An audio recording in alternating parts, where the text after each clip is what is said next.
Hey everybody, this is the Sliders Review, and it's Women's History Month, and I'm here today to talk to you about The Cheetah Girls, the 2003 Disney Channel original movie.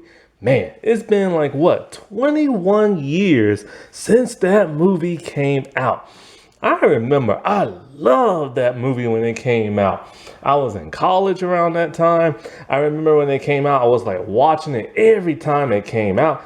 I remember recording the songs back on the VHS days and everything, just replaying it over and over and over again. Because those songs were so good.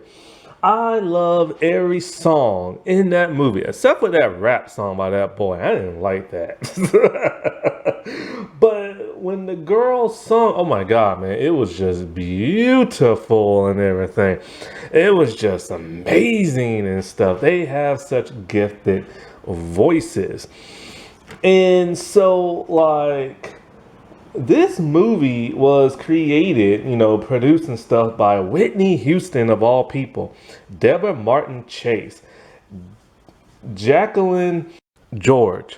Now, this movie is based on a series of teen novels created by Deborah Gregory, and there are 22 books that feature five girls trying to be in like a music band. And as you can tell, there's only four in the movie. See, one was supposed to be a twin. Aqua was supposed to have a sister, a twin sister. But that did not happen. Salome Knowles was supposed to play her, but bowed out because of scheduling conflicts on another album. And then they even fished around Tia and Tamara Mowry and everything. I wish Tia and Tamara could have been in here. I think they were I think they might have been a little too old for that role. They would probably been like around 19 or something like that. And these girls are like teens and stuff. And so, yeah, Aqua just never made it. There was also supposed to be a Cheetah Girl television show on ABC. But that did not happen, sadly. There are a total of 3 movies, and this was a hit. Like, it had 6.5 million viewers and stuff. They had an album that went double platinum and sold 2 million copies and everything.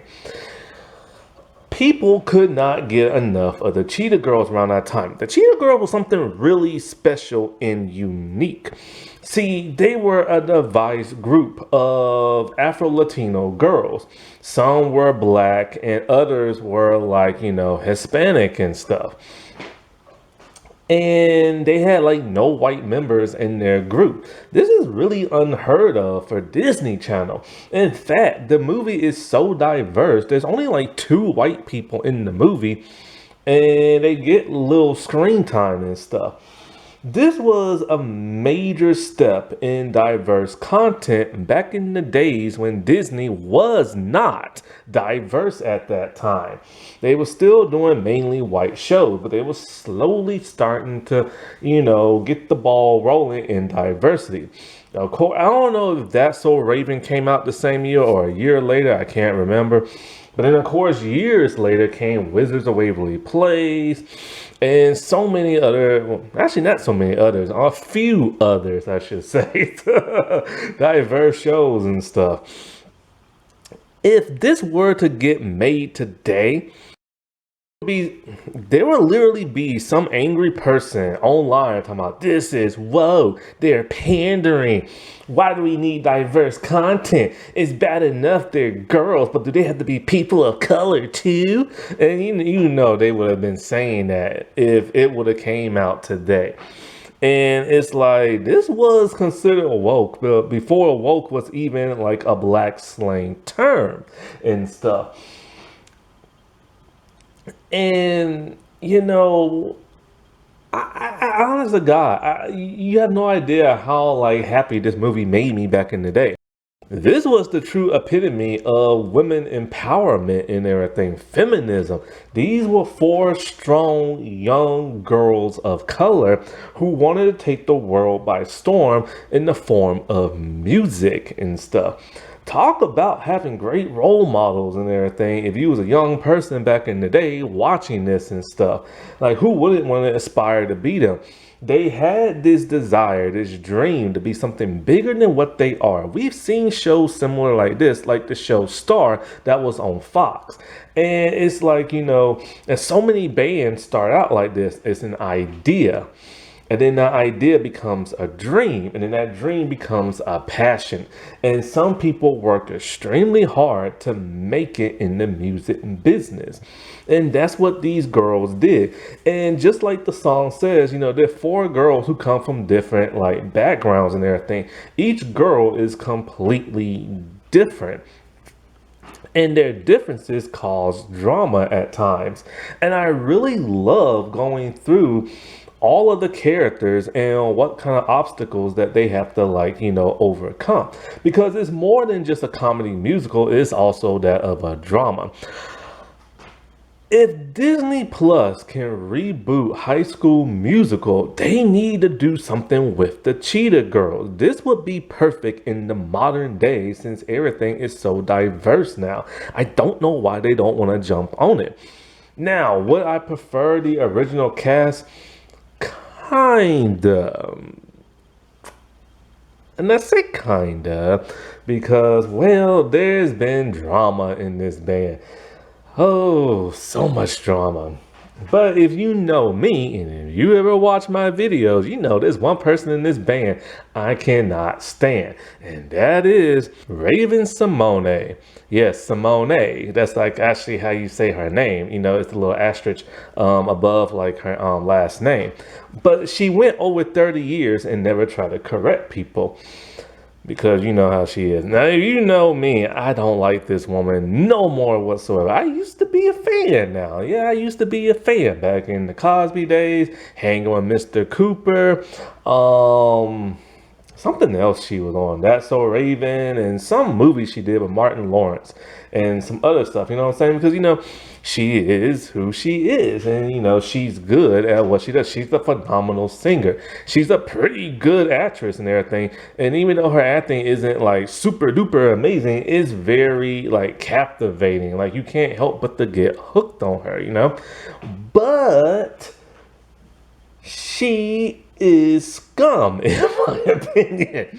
I cannot stand her. I've said this before. If you are an actress, don't take your behind on The View and be a co-host full time. You will ruin your reputation. Whoopi ruined hers. Rosie O'Donnell ruined hers. Who else? And of course, Raven Simone ruined hers and stuff. There's probably somebody else, but I can't think of it right now. And Raven Simone said some of the most disgusting things while she was on that show. And it was her own opinion, her stupid opinion, if you ask me and everything. The whole don't call her black and don't call her African American, call her dark white. Seriously, she has a problem with black people. Then there's the whole, she'll never hire somebody with a black African name. Whatever reason why she said she'll never do it. I don't know if she said it because it's ghetto or what. I don't know, but she would never hire nobody with a black African sounding name. Then there is the newest one that happened just a few years ago. Her now wife, but then girlfriend broke up. Why? Because she said, and I quote, black people were looking at us, so we broke up. Really? So you broke up because black people stared at you? Could it be because you're famous and they were surprised to see you? Could it be because you're a lesbian and they didn't know that, so they probably stared at you? But oh no, when the black people stare at her, she got to break up with people. I'm not even joking. All this stuff I said just now is stuff she has said and stuff that has happened. She has a serious problem with her own race, and I don't know what it is. I mean, like her parents look black and everything. She looks actually mixed to me. Like she looks very light skinned. I don't know, but she's black. And if she had, like I said before, if she has a huge problem with black folks, stop starring in the TV and movies you do that be predominantly black. If you got such a problem, and get back your awards from those black shows. If you got such a problem, get back the money that you got from those black shows. If you have such a problem and everything. So because of that, I'm just disgusted by her. I am literally disgusted. And don't even get me started on that whole, she thinks people look like animals and crap like that. Yeah, they do, but you keep it to yourself. And so I just cannot stand her and everything. But, I can be cordial and watch the movie and this and that. And as you see, I didn't block her face like I've done people in the past. So. The movie also stars Sabrina Bryan as Dorinda. Boy, I was obsessed with Sabrina Bryan when this movie came out because I had never seen her before. I'm just like, who are you? And so I've always wondered, who the heck is she? Because I've never seen her before, right? And so Wikipedia was just starting around that time. And by that time, she wasn't really doing much. But she's an actress, a singer, a dancer, really good dancer. And she's also done, I think, some exercise videos, something like that. And I just remember just being like head over heels crazy for her and everything.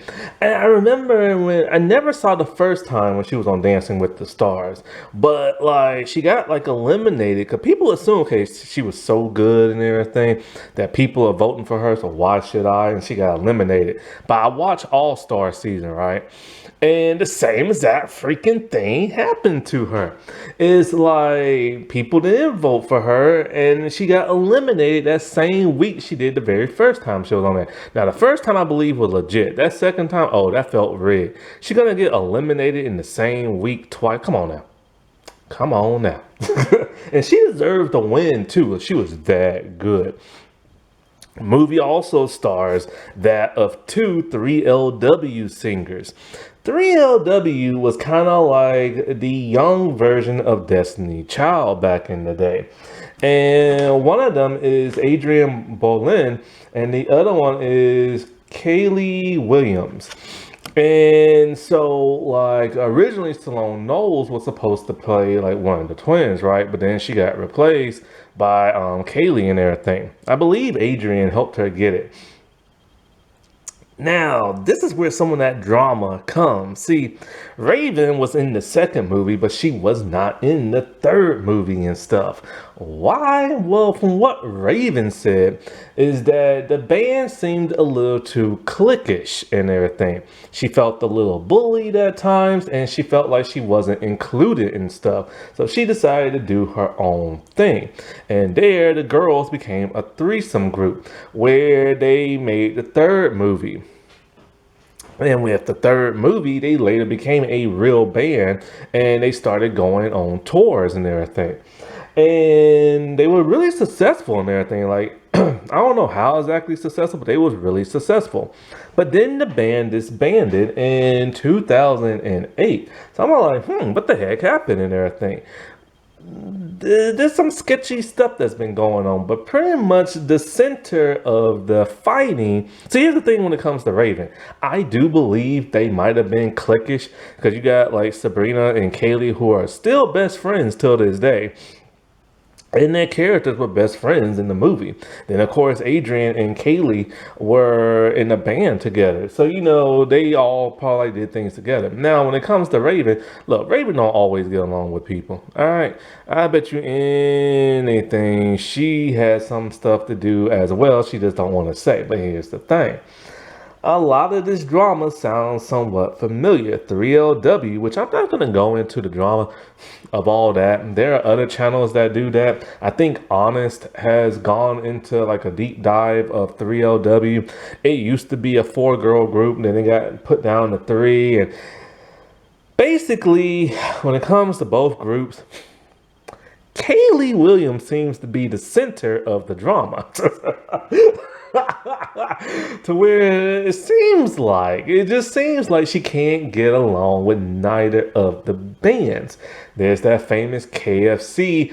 What I'm gonna do? Throw the plate or drop the baby? But she can't be all bad because her and Sabrina are still friends. But then again, we don't know what Sabrina is really like. So, yeah. So, yeah. I just remember years ago hearing from that 130W girl that she was kicked out of the band because something about she wasn't black enough or something like that. And Adrian and Kaylee has had problems. Raven and Kaylee has had problems. Kaylee and Raven squashed the beef on like Instagram live, but apparently her and Adrian aren't like clicking still. Supposedly, all the girls now get along except for who. So yeah, for whatever reason they bowed out and no TV show was made. But there needs to be a TV show made, man. I'm telling you, this is the literal epitome of diversity and feminism and stuff. They're strong, they're powerful, they are determined. Like they can make great role models and stuff. They have amazing singing voices. They can dance. They have drama in their lives. Like this should be a no-brainer in the modern day era. But yet it is for some bizarre reason. And so, like, other than that, what I really liked was the individual drama that the girls go through. Except for one. There's one who gets really no screen time, really. See, in the band, one thing I love is that all four girls have a solo piece and they all sing together. That reminds me of this one band called Boys and Girls United, who had semi fame. Just semi and everything. And so, like, even though they all do solos, what is it? Raven plays, who does she play? About, Gallerina. Yeah, some weird names, man, in this movie. I'm telling you, boy. That's how the book starts, some weird names. Gallerina. And Chanel is played by that, Adrian, and they are like the two lead singers. Raven's character is the first lead, and Adrian's the second. Then the other two are kind of like backup, where it's like and because of that, Gallerina and Chanel, they're like best friends in the movie, and they get the most screen time. Raven's character, obviously, because she's the only real actress at that time of this movie, got the most screen time and stuff. And so like so we get to see more of her backstory and family and her drama and stuff like that. And then you get like Chanel, Adrian's character, you get like that's like the second most. But then the third most, which is kind of brief, is that by Dorinda and everything, played by Sabrina. And we get to learn a little bit about her. Now when it comes to Aqua, we get told stuff by her and we see a little bit by her, but we never meet her family in this movie, and she never has no real drama in this movie. She's kind of forgotten, and to tell you the truth, I forgot she was even in this movie. Similar to how the actress was in that sorority movie. She was barely in the movie and stuff. Now, what was I gonna say? I forgot. Crap. I was thinking about that sorority movie and I lost my train of thought. But anyways, one thing that's so great about this movie is that it doesn't even feel like a Disney Channel original movie. A lot of those don't. Mainly the ones that are based on books and the ones that are based on true life stories. Ones that are not always has that wacky Disney feel to it and everything. There's none of that, but there is a little something kind of stupid that happens at the end with the dog, and they had to throw something in there like goofy-ish and everything. But I love how this feels real.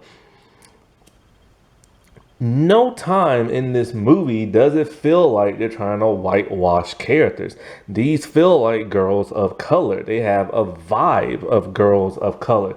They have these big personalities and stuff. They feel like they are rock stars. You know, you get that New York setting that is New York and everything, and it feels real. And on top of that, I love the filter to it. It has this warm, creamish kind of feel to it that just really sets the tone and different from other Disney Channel stuff. But just like every other Disney Channel movie, it always starts with an overview of the city. I'm so tired of Disney Channel doing that for their movies. Do you know how many DVDs I have of Disney Channel original movies where they just start off like that and stuff? And so, like, um, yes, this is on DVD, by the way. I'm losing my train of thought here and everything. So before I get to the plot, the individual girls, they're like this. So you have Aqua. Now, if you go on Wikipedia, you will see there's a nickname next to their real names and stuff. These nicknames never make it into the movie except for one, Aqua. But these nicknames are from like the book and everything. Cause I'm just kind of like, I don't recall them being called that in the movie, but hey, you know, whatever and stuff. But it's like Aqua. We learned that she is a germaphobe. She will not go down in the subway because it's too dirty.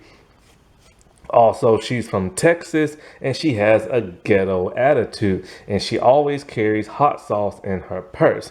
And that's all we know of her. Dorinda, she has probably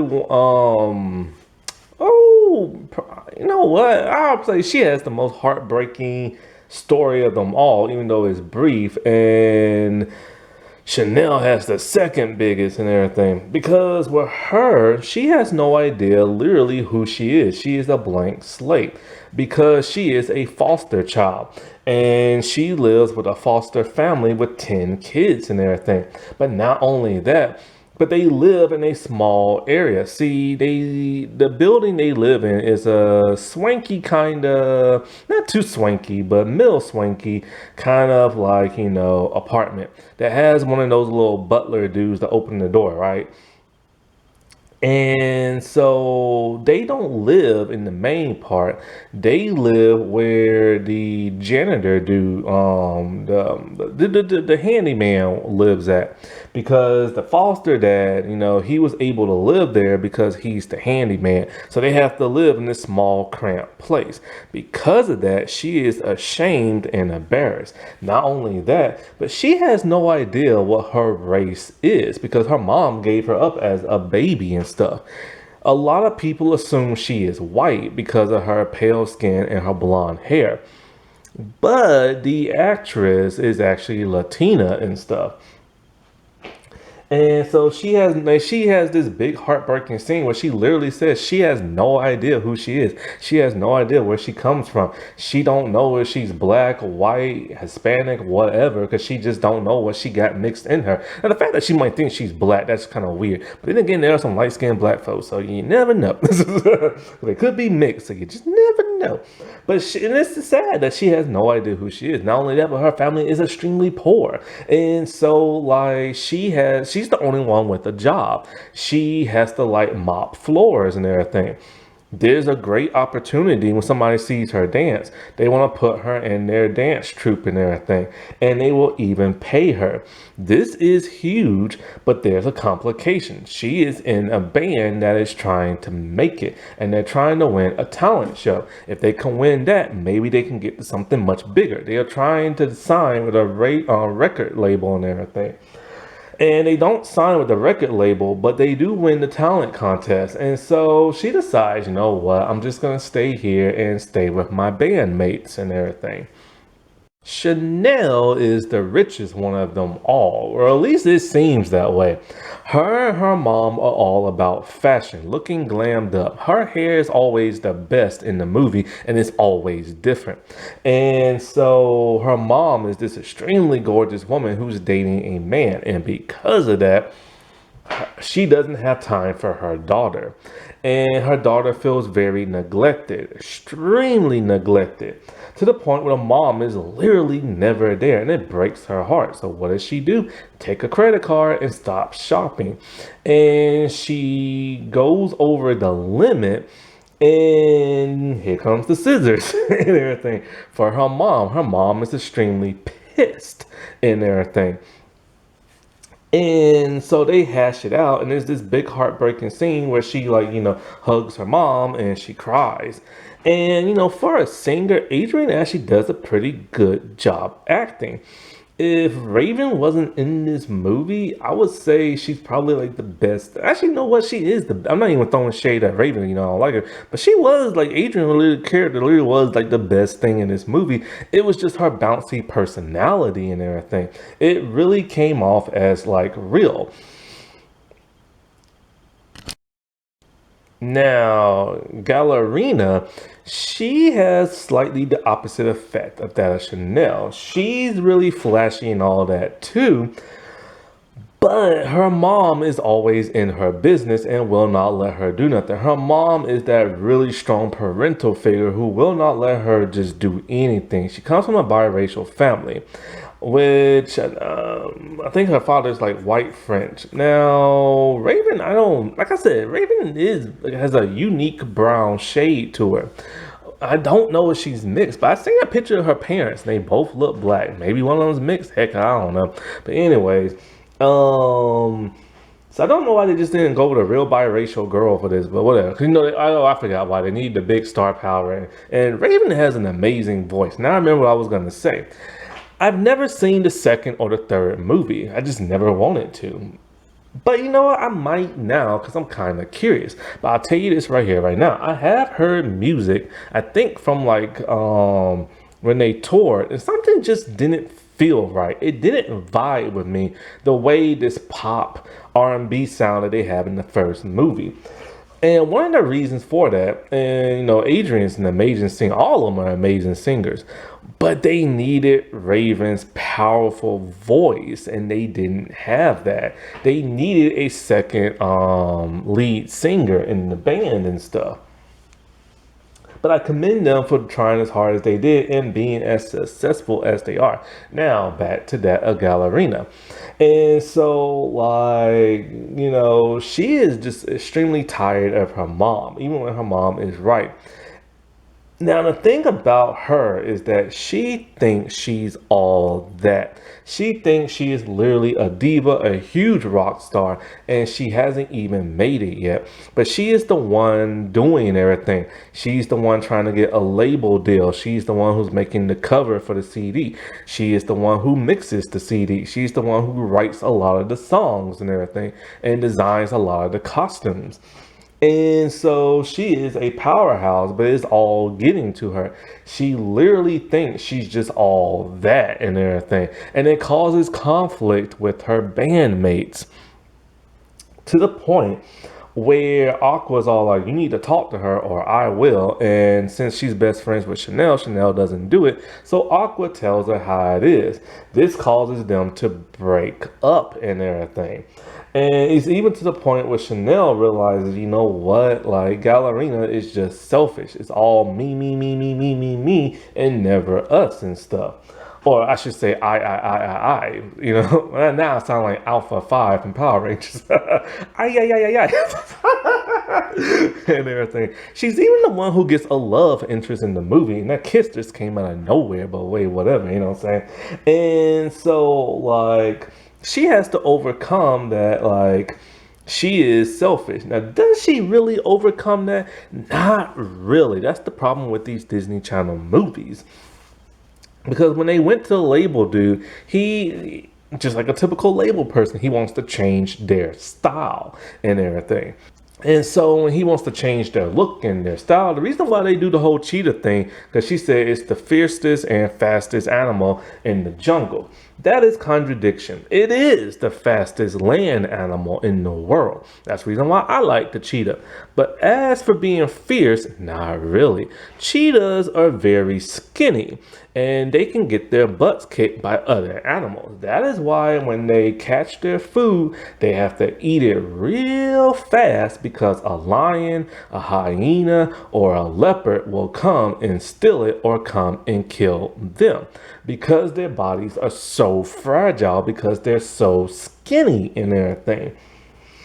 And they even were on the endangered list back in the 90s because of inbreeding and stuff. Their genetic code was very weak because they was just making babies with their cousins. And the reason for that is because big animals would kill them or mankind would interfere and take their land. And so I don't think they're on the endangered species list anymore. But what is it? He wanted to change their style and their look and their music and all this other crap. So many big companies do that and I hate it. That is what happened to Disney Channel. Now, this is around the time Disney Channel wanted to make singers out of all their stars.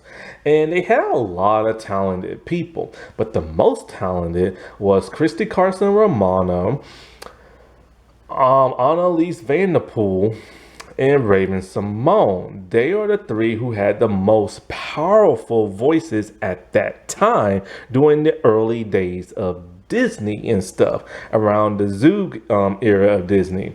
And so this is before Demi Lovato, and honestly that's really it. I've never been a fan of like Miley Cyrus, Selena Gomez, or Hilary Duff. I just never was. But Demi Lovato, oh, she's the best of the best. Anyway, so when it came to those other three I named, Christy, Raven, and like Annalise, they had very powerful voices. And so Disney tried to make them into music stars. And they would make music videos for Disney Channel.